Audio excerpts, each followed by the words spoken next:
Le cri de la terre. Aujourd'hui, je vous partage une expérience récente. Début décembre, je suis allée à Vienne, en Autriche, en train. J'y suis allée pour un événement qui me tenait à cœur. Néanmoins, c'était clair pour moi, soit je pouvais y aller en train, soit je n'irais pas du tout.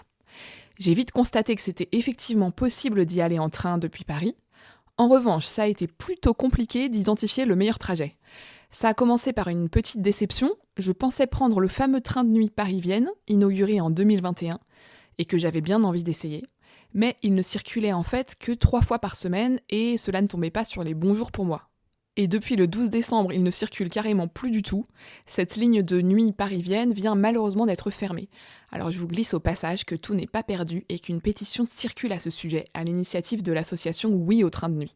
Bref, j'ai donc trouvé une autre solution. À l'aller, j'ai voyagé 2 jours avec un seul changement à Francfort et un voyage de 11 heures en tout. Ça peut paraître un peu long, mais j'ai sincèrement beaucoup aimé cette journée dans le train. J'ai eu le temps de me replonger dans un bouquin d'allemand pour essayer de ressusciter ma connaissance de cette langue, de prendre un temps de relecture de la semaine écoulée, de repérer ce que j'avais envie de visiter à Vienne. J'ai aussi adoré entendre parler allemand autour de moi, échanger quelques mots maladroits avec mes voisins et aller bouquiner au wagon-bar qui est beaucoup plus confortable que dans les trains français. Au retour, j'ai pris un train de nuit Vienne-Stuttgart. Ensuite, j'ai eu le temps de prendre un petit-déj à Stuttgart.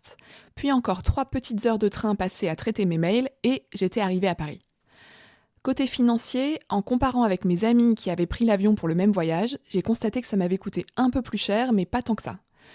Le principal obstacle à traverser à mes yeux, c'est la difficulté à identifier un trajet pratique et à acheter son billet. Pour l'instant, les billets pour ces voyages internationaux ne sont pas vendus sur SNCF Connect. J'ai commencé par consulter les trajets sur le site de Aube, la compagnie ferroviaire autrichienne, car c'est là qu'on pouvait le mieux comparer tous les trajets possibles. Puis j'ai acheté les billets en partie sur Trainline, en partie sur le site de la Deutsche Bahn et enfin sur celui de la SNCF. J'en suis sortie contente d'être parvenue à mes fins, tout en me disant que c'était un peu beaucoup demandé à quelqu'un qui serait moins archi convaincu que moi de la nécessité de prendre le train plutôt que l'avion.